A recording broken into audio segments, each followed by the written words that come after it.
Egypt is a land where time feels layered. From the air, its story unfolds not in pages, but in patterns of river and desert, stone and shadow, life and survival.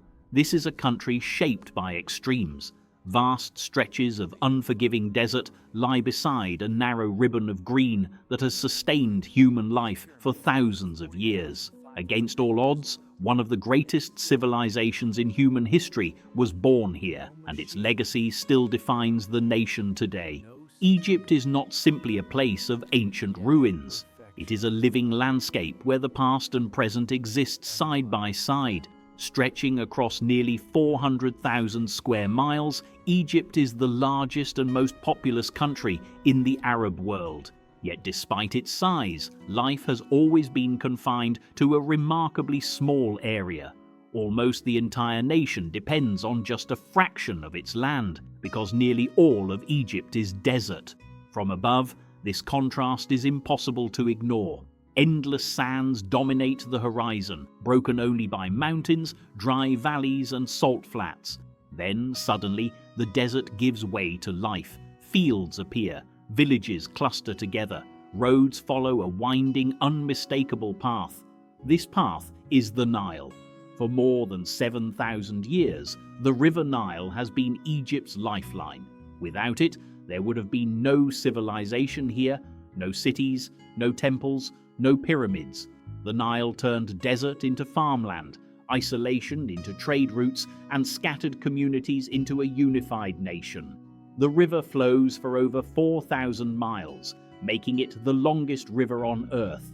But its true power lies not in its length, but in its rhythm.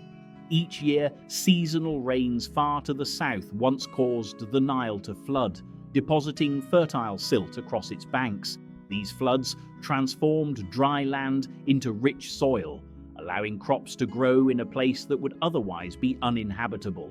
From the air, the Nile appears like a green artery running through a golden body. Nearly all of Egypt's population lives along this narrow corridor. Even today, more than 90% of Egyptians depend directly on the river for water, food, and livelihood. This dependence is ancient. When early Egyptians first settled along the Nile, they learned to read its moods, its rising waters, its retreat, its promise of abundance or disaster. Over generations, this knowledge became the foundation of a powerful civilization. They learned not only how to survive here, but how to build. Nowhere is that ambition more visible than on the Giza plateau, just outside modern Cairo. From the air, the scale of what lies here is staggering. Massive stone structures rise from the desert floor, perfectly aligned, dominating the landscape even after more than 4 millennia. These are the pyramids of Giza. They remain among the most iconic structures ever built by human hands. The largest and oldest of them, the Great Pyramid, was constructed over 4,500 years ago. For nearly 3,500 years, it stood as the tallest structure on Earth.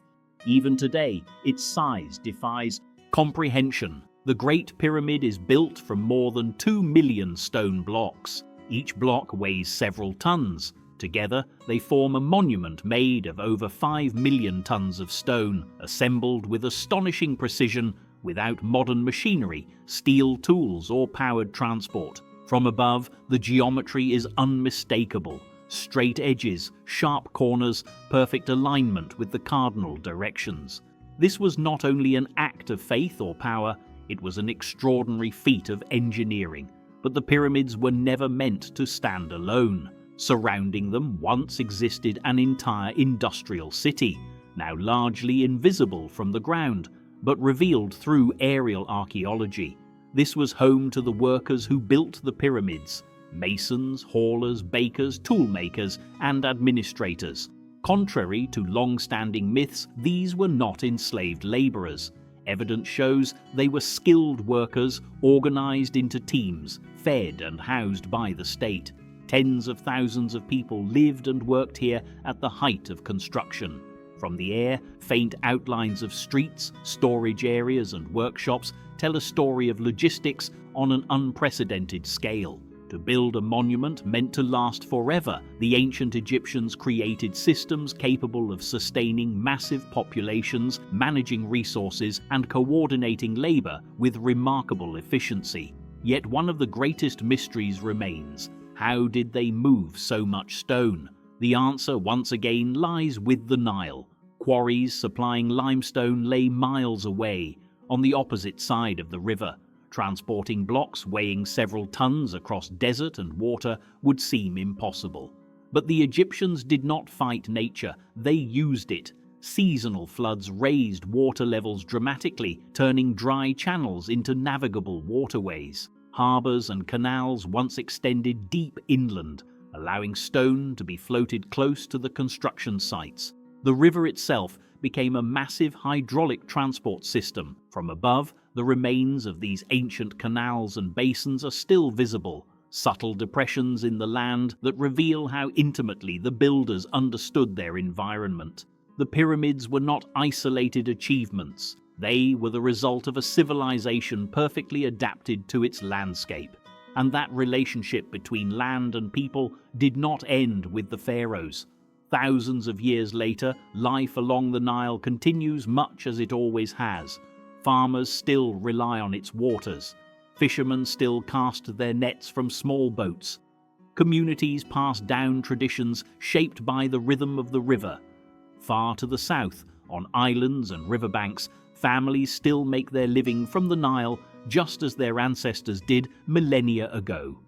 Fishing techniques, recipes, and daily routines echo practices that date back to the time of the pharaohs. Here, history is not locked in museums, it lives in everyday life. But Egypt is more than the Nile Valley.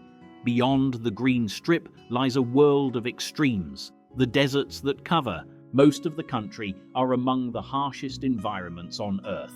In places like the Sinai Peninsula, rainfall is scarce, vegetation minimal, and survival demands deep knowledge of the land. For thousands of years, nomadic communities have adapted to these conditions, reading subtle signs in the terrain to find water, grazing, and shelter.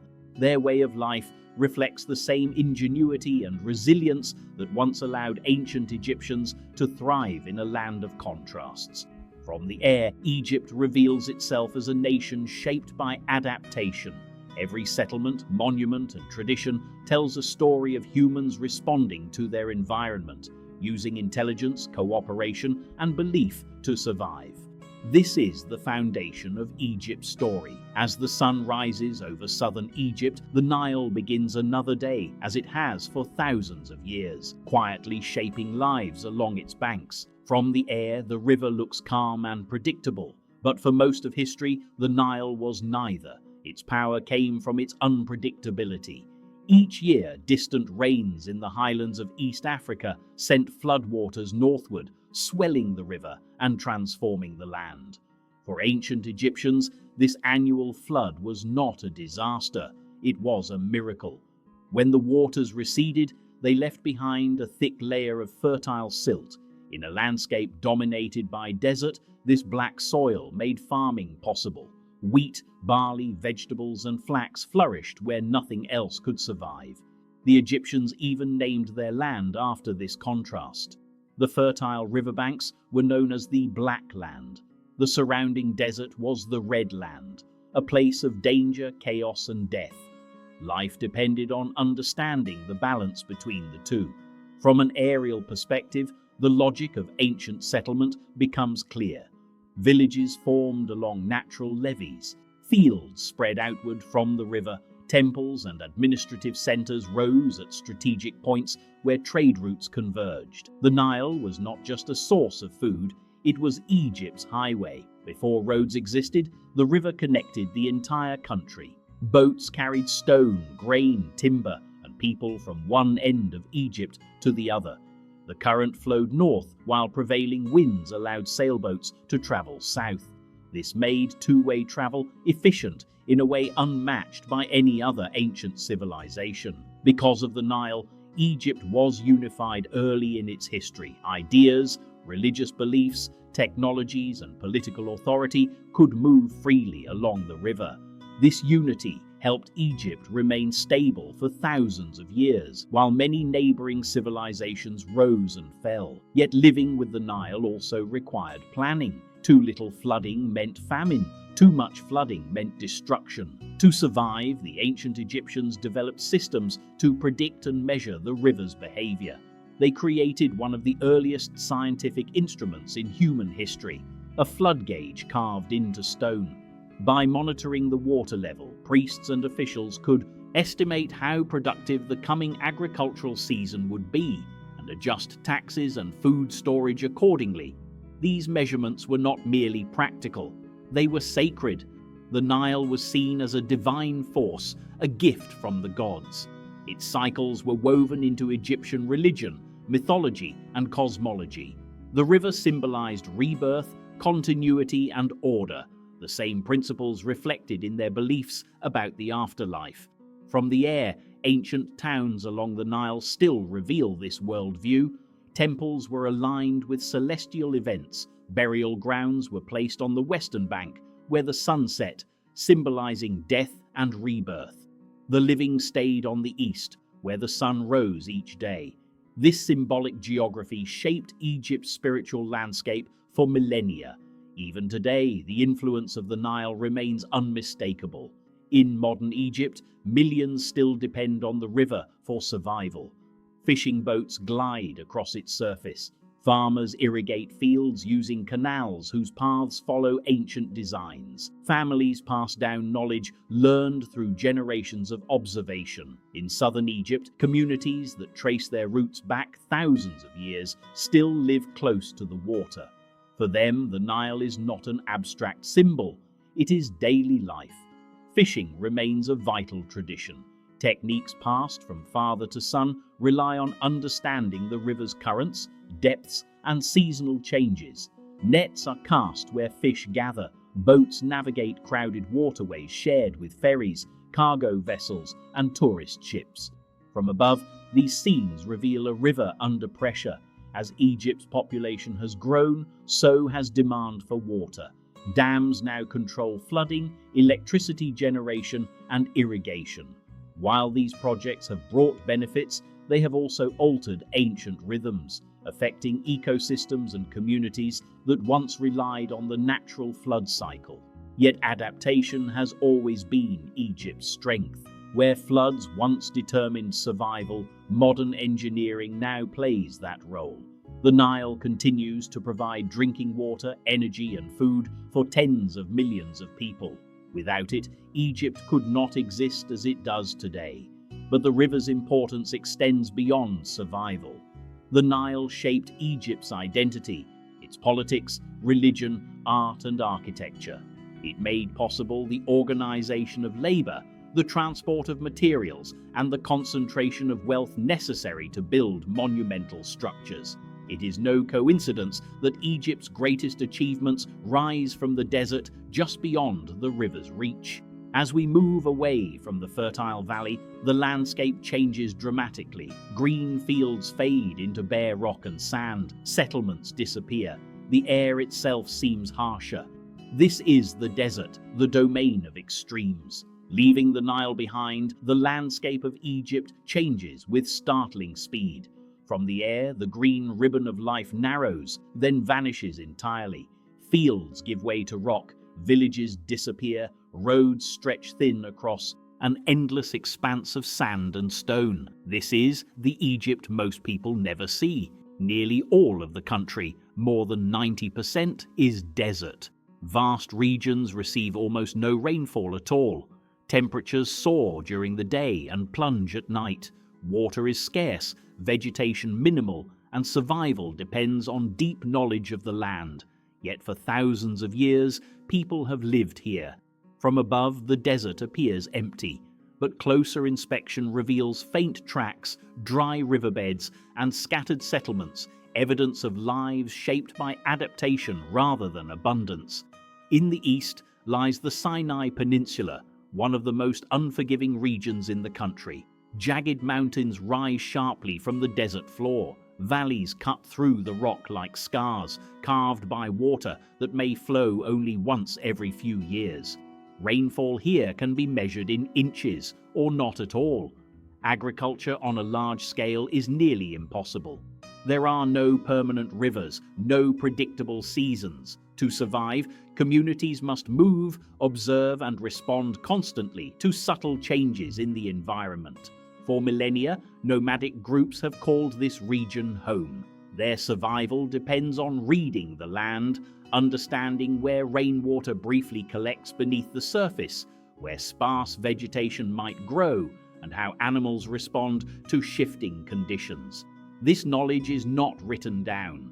It is passed through generations, learned through experience and necessity. From an aerial perspective, ancient migration routes can still be traced across the desert. These paths follow natural corridors, valleys, mountain passes, and seasonal water sources. They reveal a deep understanding of geography that predates modern maps by thousands of years.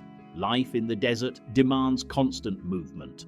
Water must be fetched from distant sources, firewood gathered from scattered shrubs, animals led across long distances in search of grazing.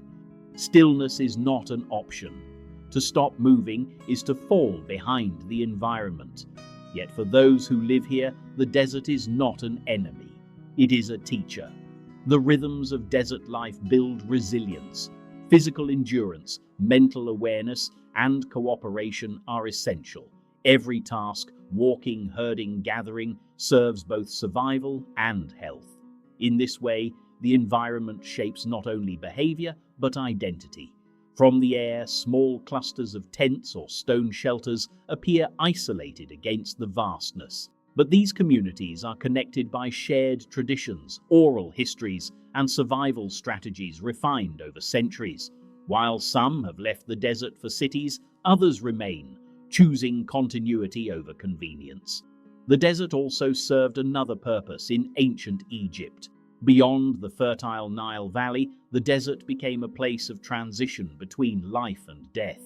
To the ancient Egyptians, the harsh, barren landscape symbolized the afterlife, a realm beyond the world of the living. This belief shaped one of the most remarkable burial traditions in human history. Pharaohs were not buried near their palaces or cities. Instead, they were laid to rest deep in the desert, far from everyday life. These locations were chosen deliberately, hidden, remote, and symbolically powerful. From the air, the western desert reveals a network of ancient burial sites carved into cliffs and valleys. These were not random locations. They were carefully selected places where geography reinforced belief. The most famous of these lies near modern Luxor.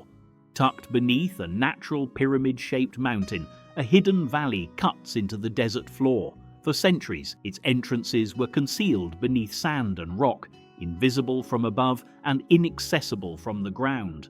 This was the Valley of the Kings. Here, over a period of nearly 500 years, Egypt's rulers were buried in elaborately decorated underground tombs. Unlike the pyramids, these tombs were hidden, an attempt to protect royal bodies and treasures from grave robbers. From an aerial view, the valley's isolation becomes clear. Surrounded by cliffs, far from settlements, it offered secrecy in a land where visibility usually meant vulnerability. Yet even this precaution was not enough. Most of the tombs were eventually looted. Gold, jewelry, and sacred objects disappeared long before modern archaeologists arrived. But one tomb remained largely untouched, sealed by chance and forgotten by time. Its discovery would reshape the modern world's understanding of ancient Egypt. In the early 20th century, a buried staircase led to a small tomb unlike any other. Inside lay thousands of artifacts, preserved almost exactly as they had been placed more than 3,000 years earlier. The tomb belonged to a young king. The scale of the discovery captured global imagination. It revealed not only wealth, but artistry, belief, and daily life frozen in time. From furniture and clothing to ceremonial objects and symbols of power, the contents offered an unprecedented glimpse into ancient royal life. Today, millions visit the Valley of the Kings each year. From above, paths now trace the valley floor. Infrastructure has replaced secrecy. The desert that once protected the dead must now be protected from the living. Human breath, dust and moisture threaten fragile wall paintings that have survived for millennia. Conservation efforts now focus on balancing access with preservation, ensuring these spaces endure for future generations. The desert, once a guardian, now requires guarding itself. But Egypt's deserts are not only places of death and memory, they are also places of faith. In remote mountains, far from cities and rivers, spiritual traditions took root. Isolated locations became sites of revelation, retreat, and devotion. These landscapes offered silence, solitude, and connection to something beyond the material world. From the air, one such site appears improbably placed, an ancient structure surrounded by barren peaks, standing where few would choose to live. Yet for centuries, people have lived and prayed here without interruption. This continuity, life sustained in the harshest conditions, is one of Egypt's most remarkable qualities. Whether along the Nile or deep in the desert, survival has always depended on adaptation. The same ingenuity that built pyramids also allowed shepherds, monks, and nomads to thrive where others could not. From the air, temples, tombs, and sacred sites reveal patterns that are invisible at ground level. These are not random structures. They are placed with intention, aligned with mountains, rivers, and the movement of the sun. For the ancient Egyptians, religion was not separate from daily life. It governed politics, agriculture, architecture, and even geography. Gods were believed to inhabit the natural world, and the landscape itself became a map of the divine. Nowhere is this more evident than along the west bank of the Nile near modern Luxor. Here, the desert rises sharply from fertile farmland. From below, the transition feels abrupt. From above, it looks symbolic, life giving way to eternity. This was the realm of the gods and the dead. For more than 2,000 years, pharaohs built monumental temples in this area, not as places of burial, but as sites of eternal worship. These mortuary temples were designed to preserve the ruler's legacy long after death. From the air, their true scale becomes apparent. Massive stone complexes stretch across the desert floor. Courtyards, columns, and statues form precise geometric layouts. Each temple was carefully positioned to face the Nile, linking the ruler's divine presence with the lifeblood of the nation. Among these structures stands one of Egypt's most striking monuments. Carved directly into the side of a mountain, a temple rises in 3 sweeping terraces. Its design blends architecture with landscape so seamlessly that it appears to grow out of the rock itself. This temple was built by one of Egypt's rare female rulers. To secure her place in history, she commissioned a monument larger and more ambitious than those of many kings before her. The result was a structure that redefined royal architecture, both an act of devotion and a declaration of power. From above, the harmony between temple and mountain is unmistakable. The cliffs behind it form a natural backdrop, reinforcing the idea that the ruler was not merely human, but part of the eternal order of the world. As the sun rises, light spills across the terraces, illuminating reliefs carved thousands of years ago. These images tell stories of divine birth, successful trade expeditions, and cosmic legitimacy. For the ancient Egyptians, monuments like this were not only reminders of power, they were active participants in the spiritual life of the country. Priests conducted daily rituals here, offerings were made, prayers recited. The temples were meant to function forever. But faith in Egypt did not remain unchanged. Over thousands of years, belief systems evolved. The gods of the pharaohs gradually gave way to new religious traditions, each leaving its mark on the landscape. In the late Roman period, Christianity spread across Egypt, transforming ancient sacred spaces into places of monastic retreat. The desert, once associated with death, became a refuge for spiritual seekers.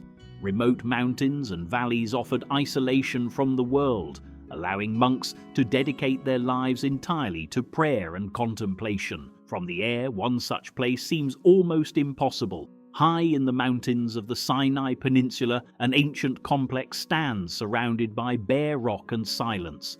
There are no nearby cities, no fertile land, no obvious reason for permanent settlement. And yet, this site has been continuously inhabited for nearly 1,500 years. It was built at the foot of a mountain revered by multiple religions. According to tradition, this was a place of divine encounter, a point where the human and the sacred intersected. To protect the monks who settled here, massive stone walls were constructed. Inside, a self-contained community took shape, a place of worship, learning, and survival in one of the harshest environments on earth. At its heart stands a basilica, where prayers have been offered daily for centuries without interruption. From above, the monastery's isolation is striking. The surrounding terrain is unforgiving. Water is scarce. Access is difficult. Yet life continues here, sustained by discipline, routine, and faith. Monks who live in this environment follow strict rules. Their days are structured around prayer, work, and silence. Modern conveniences are minimal. The rhythm of life here has changed little since the early medieval period. In a world defined by speed and noise, this place remains anchored in stillness. The endurance of such communities highlights a recurring theme in Egypt's history: continuity. While rulers rose and fell, while religions transformed, the land remained, and those who learned to live with it rather than against it endured. From ancient temples to Christian monasteries, Egypt's sacred landscapes reflect humanity's search for meaning in an environment that demands humility. Yet faith in Egypt was not limited to grand monuments or isolated retreats. It also shaped everyday life. Belief systems influenced how people understood nature, illness, family, and fate. Rituals marked births, deaths, and seasonal changes. Sacred symbols appeared in homes, clothing, and food. Even today, traces of ancient beliefs survive in traditions that seem ordinary on the surface but carry deep historical roots. As Egypt entered the modern era, these layers of belief did not disappear. Instead, they overlapped, creating a cultural landscape where ancient, medieval, and modern identities coexist. From the air, this coexistence is visible everywhere. Minarets rise near ancient ruins, churches stand beside temples, modern cities grow around sacred spaces that have endured for thousands of years. Egypt is not a museum frozen in time. It is a living archive. Egypt's ancient civilization did not vanish with the pharaohs. It adapted. From the air, modern Egypt appears busy, crowded, and fast-moving. Highways cut through cities. Apartment blocks rise where farmland once stretched uninterrupted. Millions of people go about their daily routines, often unaware that many of those routines are echoes of practices thousands of years old. Some legacies are obvious: monuments, temples, tombs. Others are far more subtle. They live in habits, traditions, and relationships between people and animals, land and food, competition and pride. One of the most unexpected examples can be seen rising above rooftops in Egypt's cities. From above, clusters of tall, narrow wooden structures appear perched on buildings. They look improvised, fragile, and precarious. But these towers serve a very specific purpose. They house pigeons. Pigeon keeping in Egypt dates back thousands of years. Ancient texts and reliefs depict pigeons as food, messengers, and symbols. Over time, this practical relationship evolved into something else: competition. Today, pigeon breeding is not just a hobby. It is a passion shared by millions. From the air, entire neighborhoods reveal their devotion. Rooftops are crowded with makeshift towers, each one carefully positioned to give birds a clear path into the sky. These structures are built by hand, expanded over years, and fiercely defended. For breeders, pigeons are not just animals. They represent skill, reputation, and identity. Competitions follow rules passed down through generations. Breeders gather, release their birds together, and attempt to guide them back home, while also luring competitors' pigeons to their own towers. The winner is not the fastest bird, but the most persuasive handler. From above, the sight is striking. Dozens of pigeons spiral upward over dense city blocks, then scatter across the skyline. What appears chaotic is actually highly strategic. Timing, sound, movement, and location all matter. For participants, the competition carries emotional weight. Winning brings honor, losing brings motivation to improve. The rivalry is intense, but rooted in tradition rather than spectacle. This form of competition mirrors ancient Egyptian values: mastery, patience, and respect for skill. Animals have always played a central role in Egyptian life. Along the Nile, fishing remains a daily activity for many families. Techniques that rely on sound, water movement, and timing have changed little over centuries. Fish species consumed today were staples in ancient diets as well. Meals themselves carry history. Cooking methods, ingredients, and communal eating practices reflect long-standing traditions shaped by climate and resources. Fried fish, flatbreads, and simple seasoning are practical responses to heat, scarcity, and preservation. Solutions perfected over generations. Food is not merely sustenance here, it is continuity. From the air, rural villages along the Nile still follow ancient patterns. Houses cluster together for shade and protection. Fields stretch outward in narrow strips. Irrigation channels follow routes first carved thousands of years ago. Farmers still rise early to avoid the heat. Water is still rationed carefully. Crops are rotated in ways that preserve soil fertility. The landscape teaches efficiency. Even Egypt's relationship with competition extends beyond animals. In crowded urban environments, space itself becomes a resource to be mastered. Rooftops, alleyways, and vacant lots are repurposed constantly. Innovation emerges not from abundance, but from constraint. This adaptability is not new. Ancient Egyptians mastered logistics in ways that still astonish modern engineers. Coordinating tens of thousands of workers, managing food supplies, transporting massive stone blocks. These were not isolated feats, they were systems. That same system-based thinking persists. From small family operations to massive infrastructure projects, Egyptians continue to balance tradition with necessity. Old solutions are adjusted rather than abandoned. Yet modern Egypt also faces challenges unknown to the ancients. Population growth has placed immense pressure on land, water, and resources. Cities expand outward and upward. Traffic congestion strains daily life. Pollution threatens fragile ecosystems. From the air, Cairo appears almost alive, constantly shifting, growing, and reshaping itself. Despite this, connections to the past remain strong. Many Egyptians feel a deep sense of responsibility toward their history. Ancient artifacts are not seen as relics belonging to museums alone, but as symbols of national identity. This sense of guardianship becomes especially important when ancient objects must move. Transporting massive statues and fragile relics through modern cities is an operation that requires precision, planning, and care.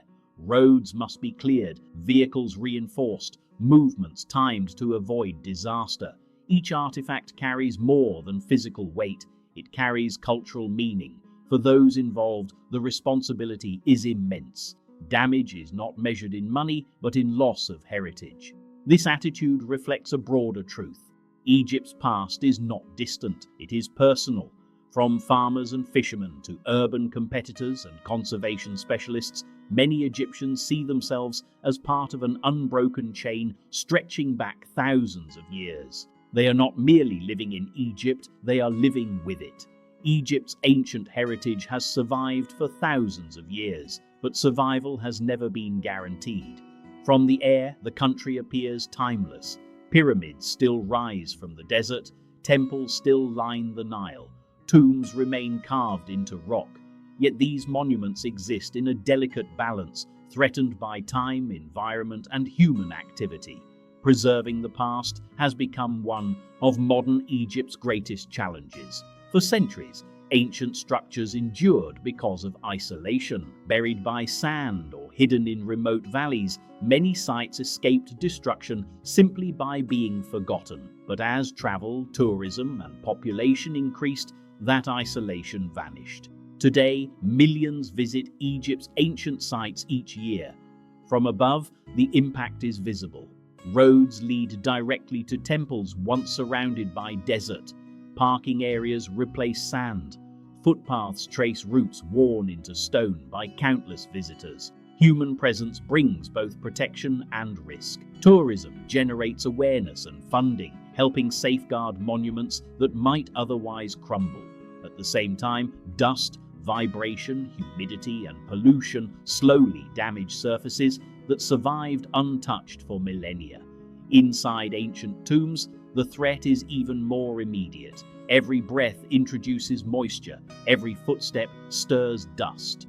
Over time, these elements bond to painted walls, forming layers that are difficult to remove without causing harm.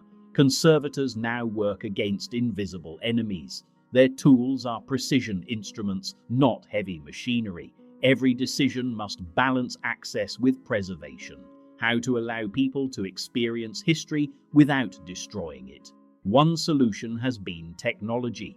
Ventilation systems regulate air quality inside tombs. Lighting is carefully controlled to prevent heat damage. Entry is limited to reduce wear. In some cases, exact replicas of tombs are created to protect originals from excessive exposure. From the air, conservation sites may look unchanged, but beneath the surface, constant monitoring and intervention are taking place. Preservation extends beyond fixed monuments. Thousands of ancient artifacts, statues, reliefs, tools, jewelry, and everyday objects require controlled environments to survive. For decades, many were stored or displayed in buildings that no longer met modern conservation standards. Crowded storage rooms, outdated climate control, and limited space posed serious risks. To address this, Egypt embarked on one of the most ambitious museum projects in the world. On the outskirts of Cairo, near the Giza plateau, a vast new complex has been constructed. From the air, its scale is striking. Covering millions of square feet, it is designed to house and protect an entire civilization's material history under one roof. This new museum represents a shift in how Egypt cares for its past. Instead of simply displaying artifacts, it prioritizes long-term preservation, research, and education. Advanced laboratories allow specialists to study and restore objects on site. Climate-controlled galleries ensure stability. Storage areas are designed for both accessibility and protection. But building the museum was only the beginning. Before it could open, tens of thousands of artifacts had to be moved. Transporting ancient objects is among the most dangerous moments in their existence. Even minor vibrations can cause cracks. Changes in temperature or humidity can damage surfaces. Accidents on modern roads pose constant threats. Each movement requires meticulous planning. Routes are surveyed, vehicles modified, artifacts wrapped in protective materials designed to absorb shock and regulate environment. Escort teams accompany especially valuable items to ensure safe passage. From the air, these convoys appear slow and deliberate, weaving through dense urban traffic. Every kilometre is a calculated risk. For those involved, the responsibility is enormous. A single mistake could mean the loss of something irreplaceable, an object that connects modern Egypt to its ancient origins. Yet despite the risks, these efforts reflect a deep commitment to preservation. Egypt is not simply protecting artifacts for display, it is safeguarding identity. Ancient objects tell stories that written records cannot. They reveal how people lived, what they valued, how they saw the world. From ceremonial statues to everyday tools, each item carries information essential to understanding humanity's shared past. Preservation also means confronting uncomfortable truths. Looting, illegal trade, and past exploitation have scattered Egyptian artifacts across the globe. While many are protected in foreign institutions, their absence leaves gaps in the story Egypt can tell about itself. Modern conservation efforts aim to protect what remains and prevent further loss. This includes training a new generation of specialists. Archaeologists, conservators, engineers, and historians now work together, combining ancient knowledge with modern science. From satellite imaging to ground-penetrating radar, technology has transformed how sites are studied and protected. Aerial surveys reveal hidden structures. Digital mapping records precise measurements. 3D scanning preserves forms even if originals are damaged. The goal is not just to preserve what is visible, but what lies beneath the surface. Yet preservation is not only about the past, it is also about the future. As climate patterns change, rising temperatures, shifting rainfall, and extreme weather threaten fragile sites. Urban expansion brings pollution and vibration. Water tables fluctuate, affecting foundations. Protecting Egypt's heritage now requires long-term planning on a national scale. From the air, this challenge becomes clear. Ancient and modern landscapes overlap. Protecting one often means reshaping the other. This delicate balance defines modern Egypt's relationship with its history. For 3,000 years, Egypt was ruled by kings who believed they were more than human. From the air, the scale of their ambition is unmistakable. Temples, statues, and monuments rise from the land, each one designed to outlast time itself. These were not built merely to impress the living, but to secure immortality. To the ancient Egyptians, the pharaoh was a god on earth. He was the link between humanity and the divine, responsible for maintaining order. In a universe constantly threatened by chaos, floods, droughts, disease, and invasion were not just natural events, they were signs of cosmic imbalance. The pharaoh's role was to prevent that imbalance. Monuments became tools of power. From above, Egypt's great temples reveal their purpose. Long processional avenues lead toward towering gateways. Vast courtyards open into dark sanctuaries. Colossal statues watch over the land, their faces calm and eternal. These structures communicated authority long before a single word was spoken. One ruler stands above nearly all others in this regard. During the 13th century BCE, Egypt was ruled by a king whose building projects reshaped the country on an unprecedented scale. From the Nile Delta to Nubia, his monuments appeared everywhere. He did not just rule Egypt, he marked it.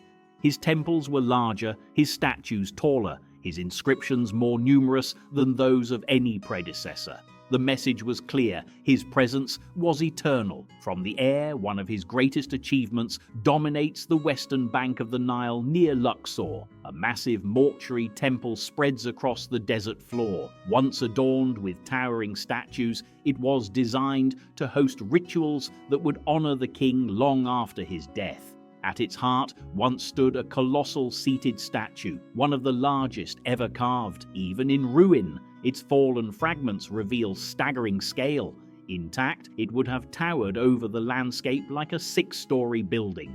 This was not subtle power. The statue portrayed the king as a god, watching over his people from eternity. Inscriptions reinforced the message. He was chosen by the gods, favored by them, and destined to rule forever. Such monuments served multiple purposes. They reinforced loyalty. They intimidated enemies. They reminded subjects of the divine order that governed their lives. But most of all, they fought against death. Ancient Egyptians believed that memory ensured survival in the afterlife. As long as a person's name was spoken, their spirit endured. Monuments were machines of remembrance. This explains the obsession with durability. Stone was chosen over mud brick, scale over efficiency, visibility over convenience. From the air, alignment mattered. Temples faced the river, statues faced the rising sun, tombs aligned with stars believed to guide the soul. Even burial practices reflected this quest for immortality. Royal tombs were stocked with food, clothing, furniture, weapons, and symbols of power. Wall paintings depicted scenes of abundance designed to become reality in the next world. Yet for all their preparation, even pharaohs could not escape time. Dynasties ended, beliefs shifted, empires fell. Foreign powers conquered Egypt, bringing new gods, new languages, and new systems of rule. The divine status of kings faded. Temples were repurposed or abandoned. Statues were toppled or buried. From the air, layers of history become visible. Ancient ruins lie beneath later. Cities, pagan temples stand beside churches. Columns rise from sand, only to vanish again beneath modern development. Power changed hands, but the land remained. Interestingly, not all rulers sought immortality through size alone. Some relied on secrecy. After centuries of pyramid building, royal tombs moved underground. Hidden valleys replaced towering monuments. Protection came not from visibility, but from obscurity. This shift reveals a deeper truth about power in Egypt. It was not static. Egyptian rulers adapted to threats just as ordinary people adapted to the land. When pyramids attracted robbers, tombs went underground. When temples lost relevance, new religious centers emerged. Even kings learned to change. Despite this adaptability, one idea remained constant: the desire to be remembered.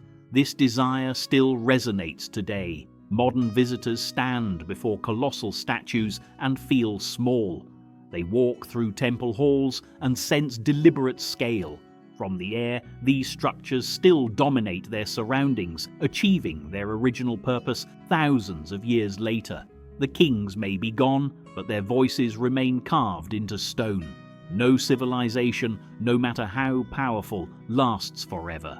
After more than 3,000 years of rule, the age of the pharaohs slowly came to an end.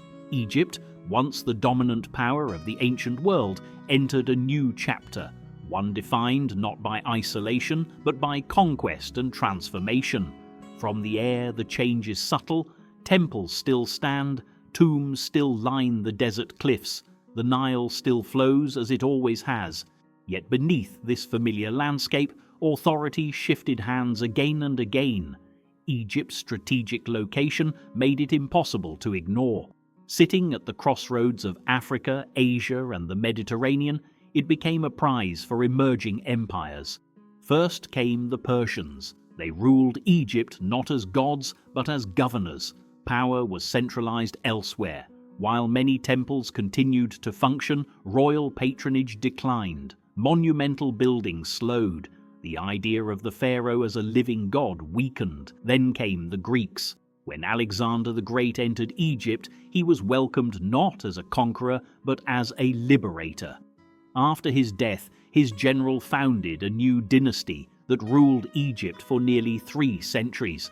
From the air, traces of this period remain visible in city layouts and architecture, especially along the Mediterranean coast. New cities were built, blending Greek planning with Egyptian tradition. This was an era of fusion. Greek rulers adopted Egyptian customs. They built temples to ancient gods.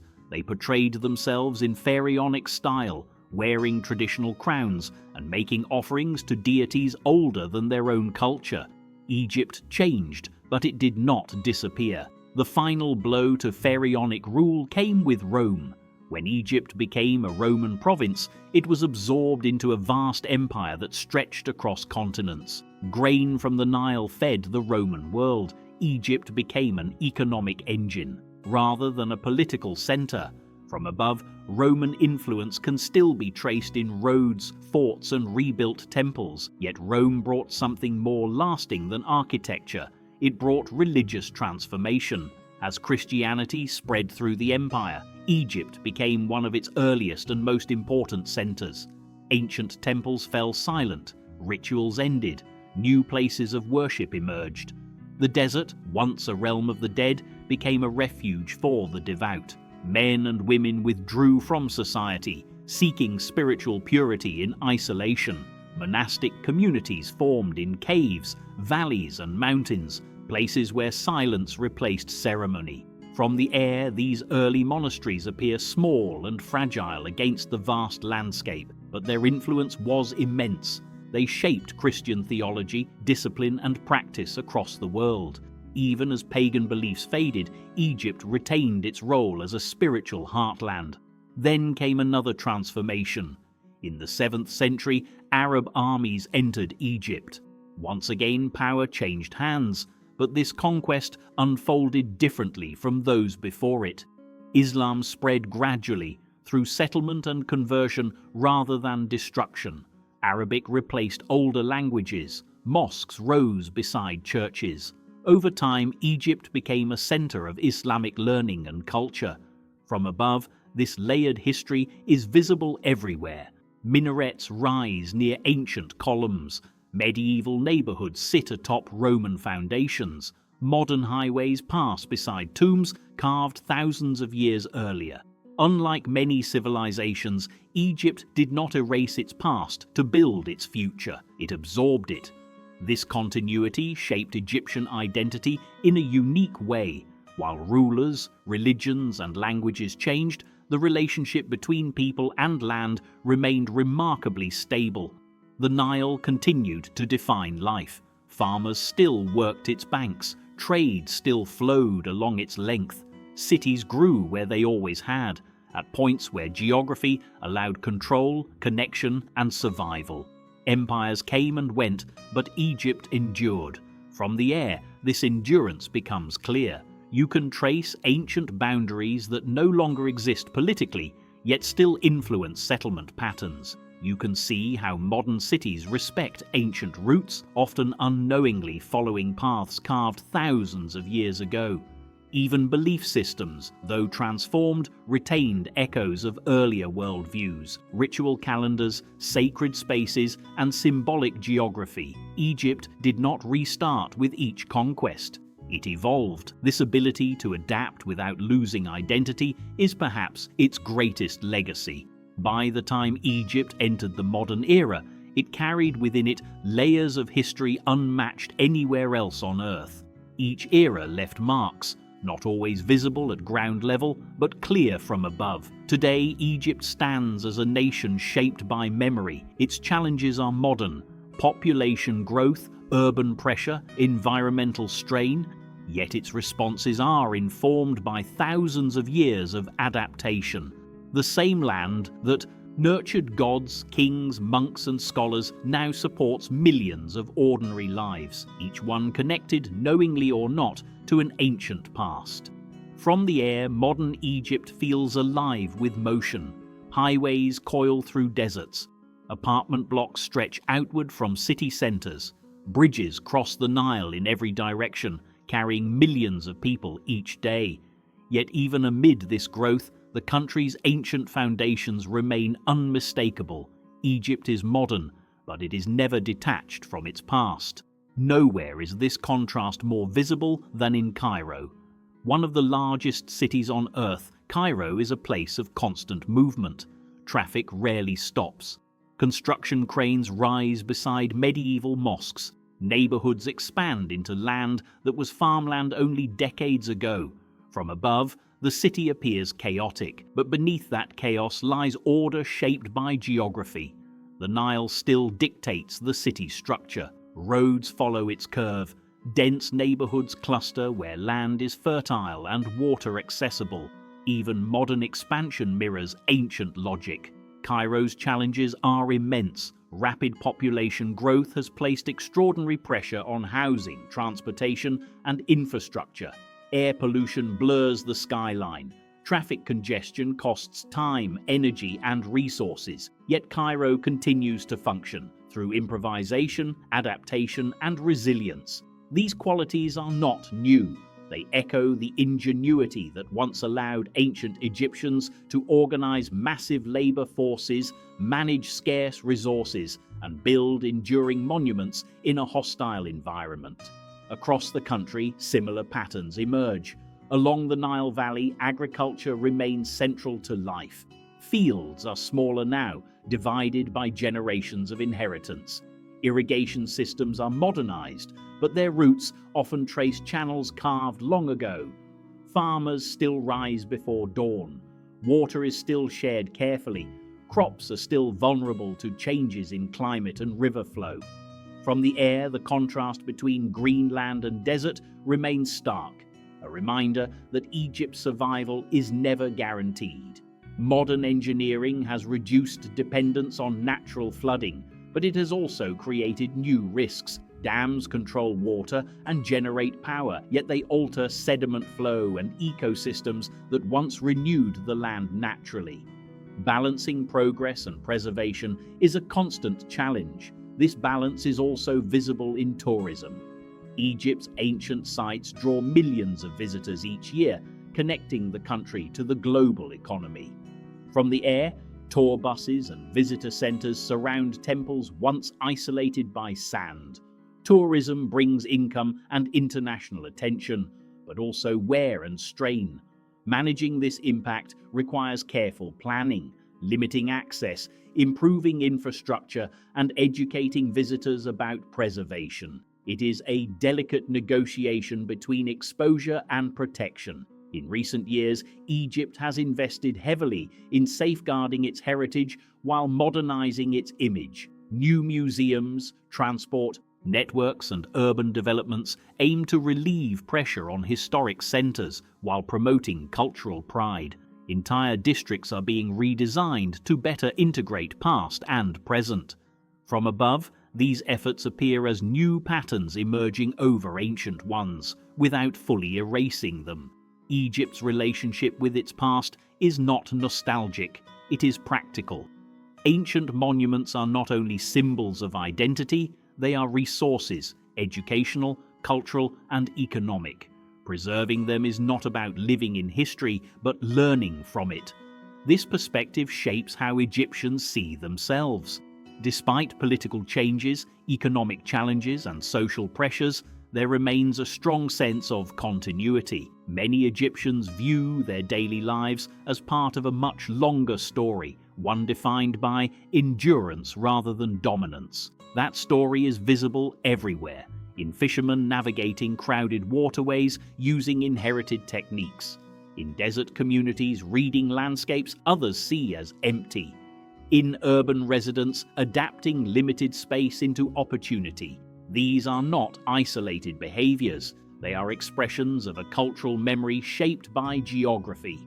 From the air, Egypt's future is already forming. New cities are rising in the desert, designed to reduce overcrowding in the Nile Valley. Solar farms appear where sand once stretched uninterrupted. Highways carve new connections across previously inaccessible land. This expansion represents a bold step, but also a risk. History shows that Egypt thrives when it respects its environment and struggles when it ignores it. Water scarcity, climate change, and population growth are challenges that cannot be solved by technology alone. They require the same adaptability that sustained the country for thousands of years. Looking down from the sky, Egypt's story becomes clear. This is not a land frozen in the past. It is a place where ancient solutions continue to inform modern life, where survival has always depended on understanding limits and working creatively within them. From the air, Egypt tells a story no other place on earth can match. It is a story written not in books alone, but across the land itself, etched into desert rock, traced by riverbanks, layered beneath cities, and carried forward by people whose lives echo ancient rhythms. Few civilizations can claim such continuity. Empires rise and fall, beliefs change, languages disappear, yet Egypt endures, not because it resisted change, but because it learned how to absorb it. From above, the reason becomes clear. Egypt is a land defined by limits. Water is scarce, arable land is rare, the desert is relentless.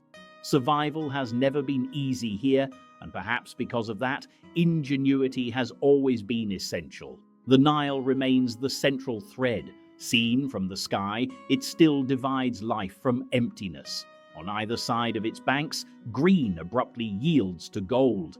This contrast shaped everything: settlement, belief, power, and identity. The ancient Egyptians understood this balance instinctively. They aligned temples with the sun, tombs with the stars, and cities with the river's flow. Their monuments were not placed randomly, they were conversations with the landscape. That dialogue continues today. Modern bridges follow ancient crossing points. Cities expand where land allows it. Agriculture clings to the same fertile strips that sustained farmers thousands of years ago. Even modern challenges reflect ancient truths. Water security, population pressure, environmental change, these are not new struggles. They are variations of the same problem Egypt has faced for millennia: how to live within the limits of the land. What has changed is scale. Today, tens of millions depend on systems once designed for thousands. Technology offers solutions, but also introduces new vulnerabilities. The margin for error is smaller than ever, and yet Egypt persists. From the air, resilience is visible everywhere, in cities that never stop adapting, in villages that preserve tradition while embracing necessity, in deserts where life still finds a way, guided by knowledge passed down through generations. This resilience explains why Egypt was able to build wonders that still define human achievement.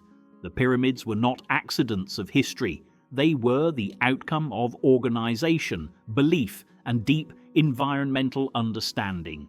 The same qualities allowed Egypt to survive invasion, transformation, and global change. Even the end of the pharaohs did not end Egypt. Kings became emperors, gods became memories, new faiths took root. Yet the core relationship between people and place remained intact. Egypt did not restart its story, it continued it. This continuity is rare. Most ancient civilizations exist today only through ruins. Egypt exists through people. Its monuments still stand, but its greatest legacy is cultural memory, the ability to remember without being trapped by remembrance. From above, Egypt's past and present are inseparable.